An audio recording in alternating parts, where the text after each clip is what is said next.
Salut à toi, j'espère que tu vas bien. Aujourd'hui, je voulais te parler de ma quête. Tu sais, ma quête vers moi. Quand est-ce que ça a commencé? Comment est-ce que ça s'est présenté? Puis je te dirais que c'est une quête, je pense que j'ai tout le temps été dans l'évolution. Mais il y a toujours des événements dans la vie, tu sais, qui font en sorte que ça te ramène à toi, veux pas, puis tu commences à choisir d'évoluer, puis d'aller toucher à l'intérieur.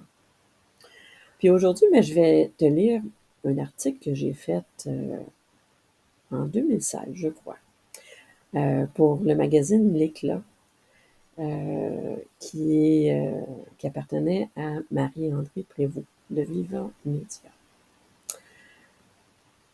Puis elle voulait que j'écrive des articles. J'avais été tellement honorée là, qu'elle me choisisse pour pouvoir partager une personne de sa folie, tu sais, en mettant sur papier mes pensées, mes partages, mes guidances, pour que, tu sais, on puisse s'inspirer mutuellement à continuer notre merveilleuse évolution vers la découverte du meilleur de nous-mêmes.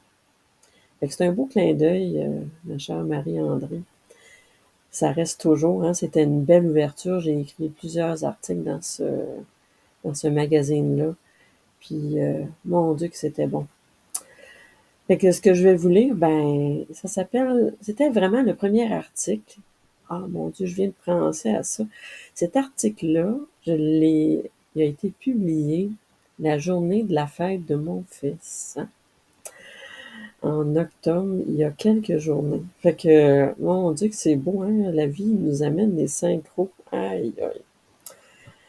Fait que, ouais, ça me rend tout ému, je trouve ça tellement beau. Tu sais, des fois, on comprend pas pourquoi on a à partager telle chose, parce que, tu sais, ce texte-là, il est tellement profond, je me suis dit, OK, oui, tu sais, t'en as déjà fait 3 aujourd'hui, t'as partagé, puis tout ça, tu sais, puis respire. Mais hey, écoute, ça disait, non, non, tu partages, ton âme te parle, puis let's go.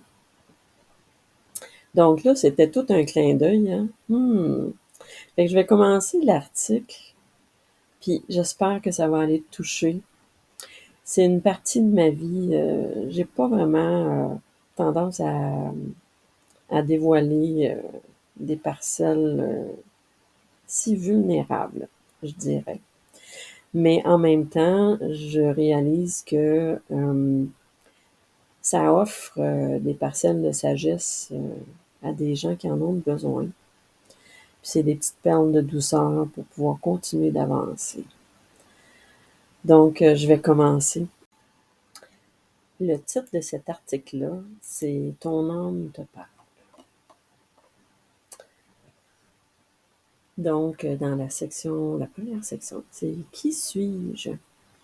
Je sais, c'est une question qui tue, qui tord, qui nous prend aux tripes et qu'on adresse bien souvent que dans des moments où la vie nous amène à notre plus bas.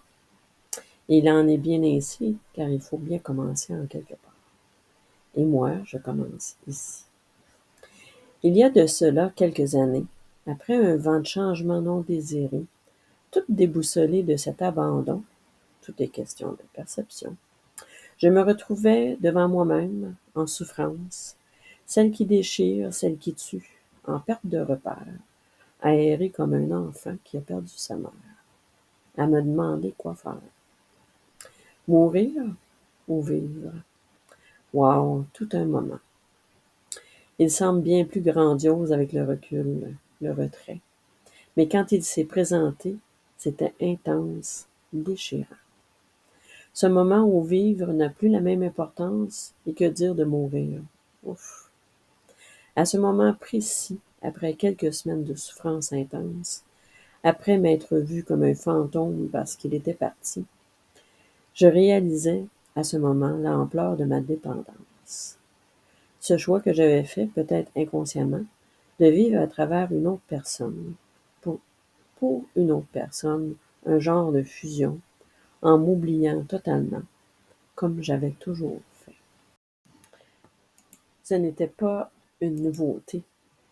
J'avais bien accepté cette fausse croyance, celle d'aimer autrui plus que soi, à un point tel qu'on n'existe plus que dans l'autre, que par l'autre, qu'à travers l'autre. On m'avait pourtant avisé avant de le rencontrer. On m'avait dit: Louise, tu dois savoir qui tu es, afin de pouvoir savourer totalement l'ampleur de cette relation. Je me souviens très bien de ces mots écrits par mes guides à maintes fois. Et pourtant, j'ai fait fi de leur accorder de l'importance. Et en même temps, tout est parfait. La vie m'a amené, bien que douloureusement, à revenir à ces énoncés.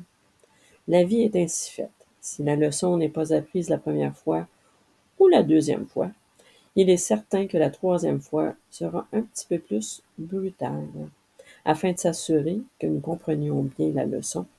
Et pour moi, aucune exception, il en fut ainsi. Et tout est parfait. C'est ainsi qu'en pleine souffrance, qu'en pleine conscience, j'entrepris cette quête, celle de me retrouver, celle de trouver qui je suis. Des moments de solitude à se questionner, à se recentrer, à respirer, à se laisser guider, afin de retourner dans mon centre et trouver la voie, la vérité, la mienne. Qui suis-je? Ouf! Quelles sont mes valeurs? Et tu sais, à bien y penser, jamais je ne m'y étais arrêtée. Mes valeurs, c'est quoi ça? Une ligne directrice pour sa vie? Eh, boy! Jamais je ne m'étais questionnée sur mes valeurs, trop préoccupée à plaire, à être aimée, de quelque façon que ce soit, pour combler ce vide intérieur, ce manque en dedans, celui qui fait mal, qui nous amène à trouver toutes sortes de moyens pour le combler, en pensant constamment que ça vient de l'extérieur, jusqu'au moment où tu réalises que la réponse est à l'intérieur de toi. Aïe, aïe, ça te défait un concept de la vie, là. Comme bien des gens diraient, c'est décapant comme réalisation, mais ô combien révélateur. Combien de fois on parle des autres? Combien de fois on a de la peine pour les autres? Combien de fois on s'oublie au nom des autres? Et pourtant, soi est la voie.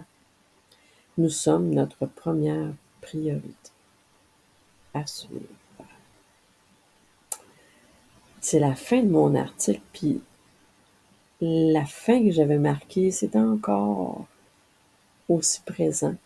J'avais marqué Louise Grenier, être émerveillée de l'humain en évolution, et médium dans la gratitude de ce don et de ma guidance.